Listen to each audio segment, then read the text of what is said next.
My intention today is to inform you about the effects of bullying.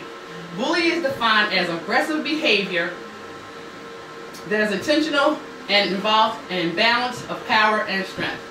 Verbal bullying is the most common type of all bullying. However, physical bullying often occurs amongst boys and girls and their peers. Behaviors of bullying such as name-calling, gossiping, intimidation, rude gestures, spitting, offensive texts, to name a few. Unless you've experienced firsthand, people underestimate the pain endured by victims of bullying. According to B. Kaiser, co-author of How Common is Bullying? Bullying appears in all racial, ethnic, and socio-economic classes, both large and small, urban and rural schools. According to the U.S. first large-scale study, a sampling of more than 15,000 students, grades 6 to 10 in both public and private schools, revealed that 30% of the children are involved in bullying. Here's an example of a recent bullying incident that you're all familiar with that happened to a student in Upper Darby. Okay, I'm going to explain a situation my son was about bullying. Every day he would come home and I would give him a hug, but he would, flinch a little bit. So I would ask him, why are you flinching?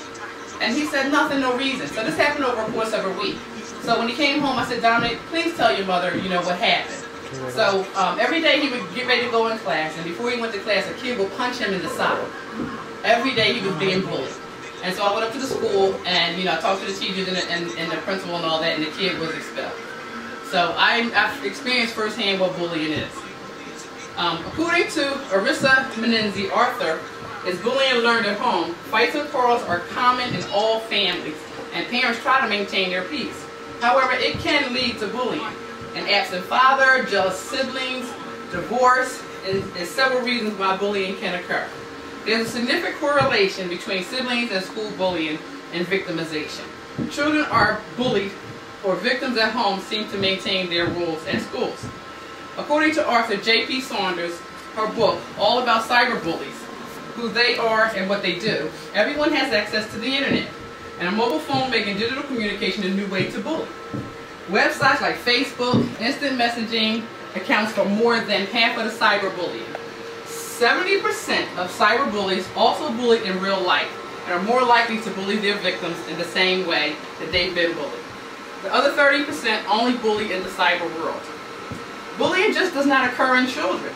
Workplace bullying is being recognized as a serious problem today. It is difficult to find and evaluate it accurately. 25% of American employees will experience some type of bullying. It's not to be confused with constructive criticism or conflict. Bullying is persistent. It focuses on the person rather than the person's work. The employees feel powerless. Workers who experience bullying find it just as difficult to explain the abuse as it is to suffer through it.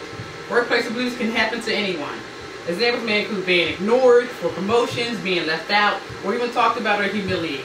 And a personal experience about bullying is me. I get bullied every day, even to this very day. I use the fax machine in another department because I don't have one, just to fax a couple of papers. And every day I walk in, the lady says, why do you have to use my fax machine? Go get your own. You don't have to use my fax machine.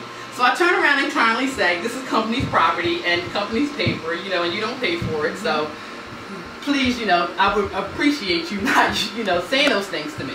But that's an example of workplace bullying. If I was to get offended or something like that. In conclusion, bullying most often begins in adolescence, the most impressionable times of a child's life. It's important that role models like parents and teachers to be observant about the behaviors of bullying and encourage their children the importance of communication. And using these is not a way to communicate. Thank you. Y'all know what?